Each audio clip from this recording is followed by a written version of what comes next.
Ticket confirm हो गया है, आप तुलिका से बात कर लीजिए एक बार। लैपटॉप पर काम करते हुए क्षितिज ने अपनी माँ विद्या जी से कहा।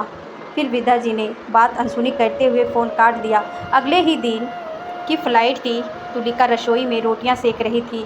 भागते हुए वो क्षितिज जी के कमरे में पहुंची और पूछने लगी, क्षितिज से मम्मी जी का फ़ोन था, कोई ख़ास बात? क्षितिज ने ना में सिर हिलाते हुए कहा, उनसे बोला बात कर ले वो तुमसे, पर मम्मी फ़ोन काट दी। खास बात तो नहीं, बस गठिया रोग दिखाने के लिए आ रही है, बस इतनी सी ही बात हुई। फ़ोन के वक्त सामने नहीं थी तुलिका, लेकिन वो समझ चुकी थी मांजरा। जैसे ही क्षितिज ने बात खत्म करी, फट पड़ी तुलिका। क्या समझकर रखा है इन लोगों ने हमें? सेवा आप तो नहीं करते हो कि बस आपको फ़ोन कर दिया हो गया? खाना बनाती हूँ मैं, दवाइयाँ लाती हूँ मैं, टहलने ले जाती हूँ मैं, पर मुझे एक कॉल नहीं करना है। जितना हम चुप रह रहे हैं उतना ये लोग सिर पर चढ़े जा रहे हैं। मैं कोई सेवा किसी का नहीं करने वाली, पहले आपको बोल रही हूँ। सतीश, फिर मत कहिएगा कि आपको नहीं बोला। बहुत बार करके देख लिया, पर ये लोग सिर्फ अकड़ और नीचा दिखाने के अलावा कुछ नहीं किए। सतीश तुलिका की ये स्थिति देखकर अवाक रह गया। उसके तरीके से उसकी तकलीफ़ साफ साफ दिख रही थी। वो भी समझ सकता था, लेकिन हर माँ के लाल का तो बस यही है, माँ गलत हो लेकिन गलत नहीं बोल सकता। भले ही पत्नी गलत ना हो और माँ बोले गलत हो है तो मान लेगा।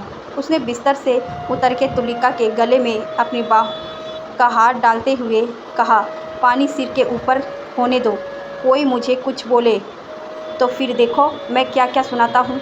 आंखों से लगातार आंसू निकल रहे थे और बहुत ऊंचे स्वर में चीख रही थी। तुलिका, पानी सिर से ऊपर जाने का इंतजार कर रहे हैं? क्या बोल रहे हैं आप? सतीश, ना आपके सामने कोई उल्टी सीधी बहकी बातें करेगा, ना पानी आपके सिर के ऊपर से जाएगा। कैसे मानेंगे आपकी पानी सिर के ऊपर जा रहा है? बताइए मुझे भी। 11 साल की शादी में आपने कब मेरे लिए मुँह खोला है? कभी आपके पापा के ऑपरेशन में उनकी सेवा, 3 महीने की, कभी नीलू देवरानी के बच्चा होने पर, कभी आपके चाचा चाची के सेवा में जी जान लगा दी। उस दौरान भी सिर्फ मेरी बुराइयां व अब शायद ही हाथ लगा। और मेरे करने की कीमत नहीं तो क्यों करूं? मैं बस दुख झेलकर चिंतित रहने के लिए। मुझसे अच्छी तो आपकी बहन सालू है, ना खटती है ना किसी की सेवा करती है, बस फ़ोन पर सलाह देती रहती है और लोग उसकी सुनते रहते हैं, फिर तो जता भी देते हैं घर वालों के लिए। बेचारी हमेशा सोचती है, नहीं नाम कमाना मुझे बहुत हो गया अब। इस तरह फटते हुए तुलिका को शिक्षित 11 सालों में पहली बार देखकर हतप्रभ रह गया। 1 मिनट के लिए वह बिल्कुल मौन हो गया। फिर रसोई में एक गिलास पानी लाकर बहुत हिम्मत से तुलिका की ओर बढ़ाते हुए कहा, मेरी खातिर चुप हो जाओ, अपना पारा मत बढ़ाओ, समझ सकता हूँ मैं। पानी पी के लंबी सांस खींचते हुए तुलिका बोली, कुछ करिए ना शिक्षित, क्या दर्द सिर्फ माँ को होता है, पत्नी को नहीं? सतीश समझ चुका था, अब जयती बर्दाश्त नहीं करेगा। तुलिका प्यार से चुप कराते हुए सचिन ने कहा, साथ दूंगा तुम्हारा, इस बार सोच लिया हूँ, दिमाग को शांत रखो और जो काम करने जा रही हो कर लो। अब थोड़ा राहत महसूस कर रही थी तुलिका। घर के सारे काम निपटा के, बच्चों को स्कूल भेज के, चाय पीकर खुद का ऊर्जावान महसूस कर रही थी। अगली सुबह जल्दी से तैयार होकर शिक्षित माँ को स्टेशन लाने चला गया।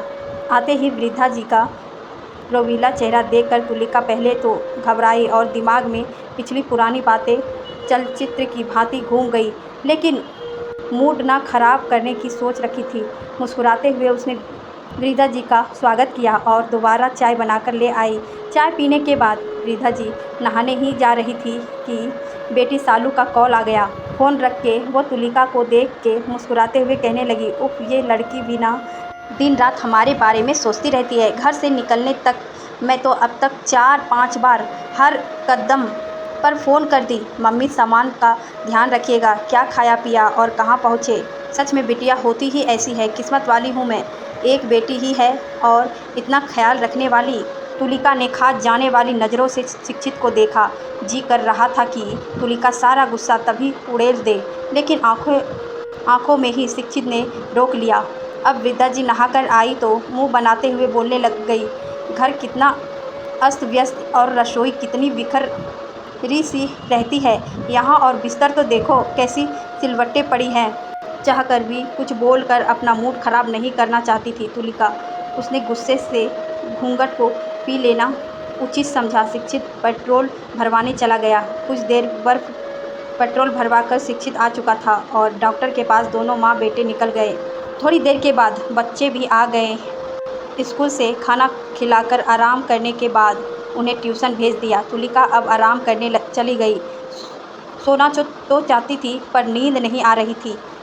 उसने मध्यम आवाज़ में कुछ देर गाना सुना। फिर गाड़ी के हॉर्न की आवाज़ आई। पर्दे की ओर से देखा तो शिक्षित डॉक्टर के यहाँ से आ चुका था। आते ही तुलिका पूछने लगी, डॉक्टर क्या बोले मम्मी जी? सिर टिकाते हुए विद्या जी बोल रही थी, लंबा समय दिया है, कम से कम 6 महीना लगेगा उपचार में। 1 महीने इंजेक्शन और फिर जांच की रिपोर्ट आएगी तो उपचार पूरी तरह से शुरू होगा। ये सब सुनकर तुलिका का दिल पसीज आया। उसने पुरानी बातों को वहीं छोड़ दिया। शिक्षित मुंह पोंछते हुए आकर माँ से बोलने लगा, अब उपचार कराना ही है माँ, तो कल से शुरू कर देते हैं। जल्दी सुबह खाकर तैयार रहिएगा आप। तुलिका को टेढ़ी आंखों से देखते हुए वृद्धा जी ने कहा, कल से नहीं, मुझे पहले सालू के घर जाना है। 2-4 दिन तो उसके पास रह लूँ, फिर इलाज करवाऊँगी। कितनी बार हालचाल पूछ रही चुकी है। खुशनसीब हूँ मैं, एक बेटी है और वो भी इतना ख्याल रखने वाली। पिछली बार पापा बीमार थे तो सालू ने मन्नतें मांगी थी, तब जाकर पापा ठीक हुए। इतना करती है वो हमारे लिए तो हमें कुछ सोचना बनता है ना। ये बात सुनकर तुलिका के तन बदन में लहर सी दौड़ गई। रुक नहीं पाई वो। बड़ी हिम्मत दिखाते हुए बिना सोचे समझे वृद्धा जी के मुंह पर उसने बोल दिया, अच्छा सोचा है मम्मी जी, जाइए, मैं तो कहती हूँ 4-5 दिन क्यों, वहीं रहकर इलाज कराइए ना। जादूगरनी है वो, उन्होंने मन्नतें मांगी और पापा जी ठीक हो गए। आप भी जाइए, 6 महीना यहाँ रहने की ज़रूरत नहीं। आज तक वृद्धा जी से किसी ने बढ़ चढ़कर इतनी बोलने की हिम्मत नहीं की थी। अपनी बेइज्जती वृद्धा जी को हजम नहीं हो रही थी। अवाक रह गई। शिक्षित और वृद्धा जी दोनों तुलिका को तरे तरे हुए। वृद्धा जी शिक्षित के पास जाकर बोली, सुन रहा है क्या बोल रही है, जाकर रोकना उसे, वरना बहुत बुरा होगा। शिक्षित ने कहा, अब मैं भी उसे नहीं रोक सकता माँ, आप देखिए, आपने बिल्कुल हद पार कर दी। मौका आपने दिया है। वृद्धा जी समझ नहीं पा रही थी। तभी तुलिका ने बोला, मुझे रोकने की कोशिश मत कीजिएगा शिक्षित। मेरे घर और रसोई बिखरे और गंदे हैं, इसीलिए कि मेरे बच्चे अभी 7-8 साल के हैं। मैं उन्हें बांध कर नहीं रखती और मैं किसी को सोफे और बिस्तर पर बैठने के लिए गुस्सा नहीं करती। लोग होंगे तो घर सामान उलझे बिखरे ही रहेंगे ना। जब मन्नतें मांगते से ही तबीयत ठीक हो जाती है तो क्यों अपना जी लगाऊं। मुझसे अच्छी तो आपकी बहन सालू है ना, फ़ोन करके ही वो इतने मान सम्मान बटोर लेती है जो मैं आज तक 11 वर्षों में सबके लिए करके भी नहीं बटोर पाई। फिर क्यों करना मुझे सेवा। वृद्धा दी समझ चुकी थी तुलिका का सब्र का जवाब दे गया था, लेकिन अब उसके आगे उनकी हिम्मत नहीं हुई कुछ बोलने की। तभी सालू का फ़ोन आया। वृद्धा जी ने फ़ोन उठाकर कहा, सालू, इलाज कल से ही शुरू कराना है मुझे, नहीं आ पाऊँगी। मम्मी, नारियल पानी और फल जूस सब समय पर लेते रहिएगा। तभी वृद्धा जी ने रूखे स्वर में कहा, तुम वहीं से ज्ञान मत दो, मुझे कैसे और क्या करना है।